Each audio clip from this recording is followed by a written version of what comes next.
Et toujours à propos de ces troubles à Haïti, le politologue Jacques Nézy est notre invité. Merci beaucoup d'être avec nous. Bonjour. On entendait ces manifestants demander la démission du président Moïse et certainement pas appeler au dialogue. Est-ce qu'aujourd'hui, il y a une possibilité de dialogue avec cette colère qui s'exprime dans les rues à Haïti, ou est-ce que la confrontation frontale entre l'opposition et le pouvoir est la seule issue possible? Ce qui manque, c'est une absence de passerelle entre l'opposition et le président de la République. Les deux partis ont formé chacun de son côté une commission. Mais on ne sait pas trop pourquoi. L'opposition a formé une commission d'installation de nouveaux présidents de la République et de nouveaux gouvernements. Le président de la République, de son côté, a formé une commission, mais composée de ses partisans les plus zélés. Donc les deux partis se regardent un chien de faïence. Il leur faut pour le moment un pont susceptible d'engager le dialogue entre les deux, parce que pour le moment on ne voit pas se dessiner l'ombre de compromis, parce que les deux sont sur la coque de raid. Alors il y a la communauté internationale qui en appelle au dialogue, il y a le COGOUP qui est un ensemble de pays à travers leurs ambassades qui sont présents. Pour une médiation? Oui, pour une médiation. Et puis il y a aussi les forces morales de ce pays qui en appellent à la démission du président de la République. Mais lui, le problème, ce président ne dit pas un mot, il est retranché, à un moment donné même, il est même porté disparu, et les manifestants se donnaient rendez-vous pour essayer de débusquer là où il est, pour le faire sortir de sa tanière. Alors pour le moment, on ne voit pas l'ombre d'un compromis se dessiner. C'est ça qui est triste à observer aujourd'hui. Est-ce que le président Jovenel Moïse a d'ores et déjà perdu le contrôle du pays? Oui, on peut le dire. Le président n'a aucune emprise sur les choses. Il a un gouvernement démissionnaire. Il avait déjà formé un autre gouvernement qui n'a pas eu l'aval du Sénat de la République, puisque le Premier ministre, en l'occurrence, a été avalisé par la Chambre des députés, mais il n'arrivait pas à passer son grand oral au Sénat de la République. Et puis il y a l'opposition qui, depuis plus de 2 ans, appelle à ce président de la République d'engager un dialogue sincère, même s'il s'est engagé ce dialogue, mais le président fait tout en même temps pour le saboter, parce qu'on peut le rappeler, par exemple, il y avait des tentatives qui ont été faites à travers son ancien Premier ministre, Jean-Henri Séillant, qui pourrait engager ce dialogue, mais le président avait tout fait pour essayer de mettre en échec ce dialogue. Donc, c'est un président qui n'a aucune emprise sur les choses. 2, son gouvernement démissionnaire réduit numériquement n'a non plus aucune emprise.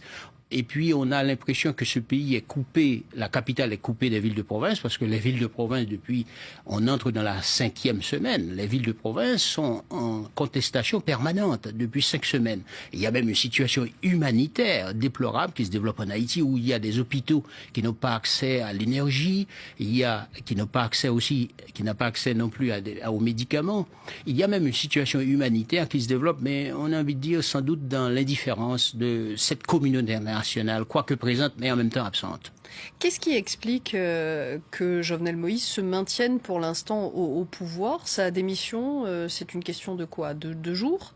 Oui, les analystes disent que c'est une question de jours, mais d'autres disent qu'il est maintenu au pouvoir grâce au soutien de Washington, parce que il a participé au vote contre Nicolás Maduro au sein de l'OEA, l'Organisation des États américains, alors qu'Haïti a toujours eu un sentiment de reconnaissance vis-à-vis de Venezuela. On avait dit un sentiment de reconnaissance mutuelle, parce que Haïti, vers les années 1800, a soutenu l'indépendance d'un ensemble de pays d'Amérique latine qui était sous le joug du colonialisme, et que le Venezuela a souhaité rendre l'ascenseur en permettant à Haïti, par exemple, d'avoir accès à cet accord de Petro-Caribé et des avantages aux préférentiels. Mais Jovenel Moïse a préféré à ce moment-là remettre tout en question et apporter son appui au président américain, et quitte en contrepartie à avoir de son côté le soutien de Washington. Alors certains disent que c'est ce soutien Washington qui tient encore ce pouvoir à un fil.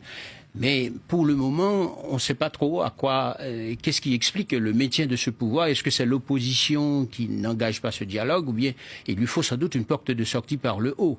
Alors, ce qu'on pourrait indiquer, ce serait bien de tirer les renseignements positifs de cette crise, parce que certains disent Haïti s'installe dans une crise récurrente depuis plus de 30 ans, mais la crise elle est plus longue que les 30 dernières années. Mais les renseignements positifs, c'est de sortir par l'Europe, puisque aujourd'hui les Haïtiens ne demandent pas seulement le départ de Jovenel Moïse, mais ils parlent d'un changement de système.